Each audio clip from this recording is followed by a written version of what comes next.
जैसे निर्धन व्यक्ति सोचता है कि धनवान हो जाऊं, मैं सुखी हो जाऊंगा।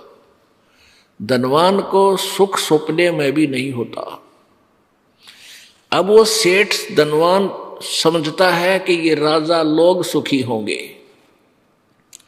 ये मंत्री बहुत सुखी है, लेकिन राजाओं को और मंत्रियों को भी स्वप्न में भी सुख नहीं हो सकता। राजा लोग सोचते हैं ये सुख तो कितना ऊपर ही होगा, स्वर्ग में। स्वर्ग का राजा देवराज होता है, देवताओं का राजा इंद्र।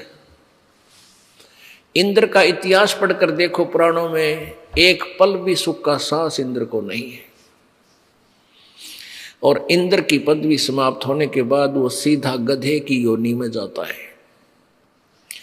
इंद्र सोचता है कि ब्रह्मा विष्णु महेश सुखी है, ये यहाँ के मंत्री हैं। और ब्रह्मा विष्णु महेश का इतिहास पढ़ लो, जो सपने में भी सुख उनको हो। आपने श्रीमद देवी भागवत गीता प्रेस गोरखपुर से प्रकाशित यानी देवी पुराण में प्रथम स्कंद में प्रश्न नंबर 28 पर और 29 पर पढ़ा। भगवान विष्णु जी बता रहे हैं ब्रह्मा जी को कि मैं दुर्गा का ध्यान करता हूँ, कठिन घोर तप करता हूँ, और ज्यादा समय फिर मैं क्योंकि तपस्या करके सिद्धि आ जाती है, और फिर उन सिद्धियों से फिर राक्षसों को मारता हूँ, दुष्ट आत्माओं को मारता हूँ। भगवान विष्णु कह रहे हैं।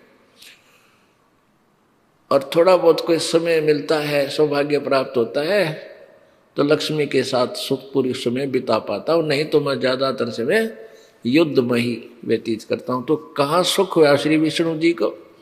और विष्णु जी का अवतार श्री रामचंद्र जी आए थे।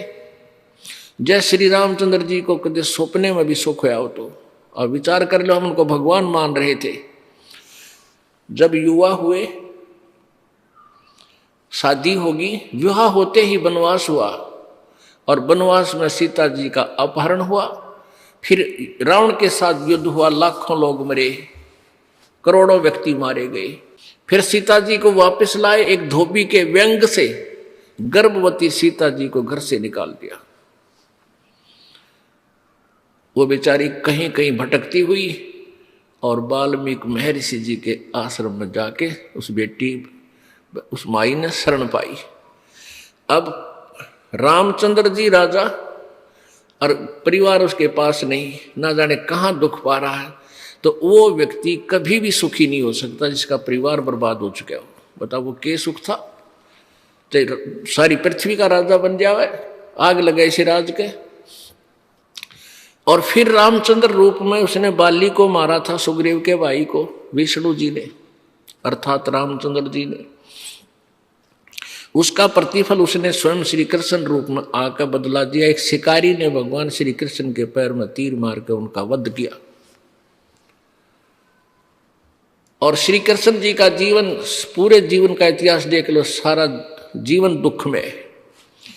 जन्म जेल में, माँ बाप जेल में, मामा शत्रु बन गया, मारने के लिए पीछे पीछे दौड़ रहा है। कभी केसी मारने जा रहा है, कभी पुतना जा रही है, कभी कोई भाग रहा है, कोई कुछ कर रहा है, कभी चानौर उसके पीछे लगा है, कभी जरासंध, और कभी काल्यवन।